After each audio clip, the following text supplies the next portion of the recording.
آوازه بیکاره را به زبان نران، دست خود را به شریر نده تا که شاهد کاذب باشی. اکثریت را در راه بدکاری پیروی نکن و در مرافعه برخلاف وجدان خود شهادت نده تا که مائل به اکثریت شده به کجکاری سبب گردی. و نسبت به کمبغل در مرافعه وی روبینی نکن. اگر گاو یا خر گم شده دشمنت را بیابی، آن را البته به او برگردان.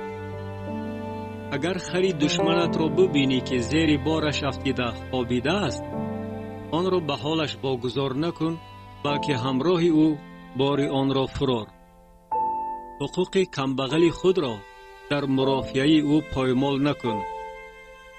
از گپ دروغ کناره‌گیری نما و بیگناه و عادل را نکش، زیرا که من شریر را سفید نخواهم کرد.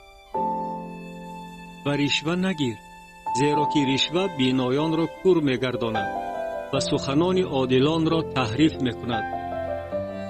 و غریب را به تنگ نآور و شما از دید غریب خبردار هستید، زیرا که در زمین مصر غریب بودید.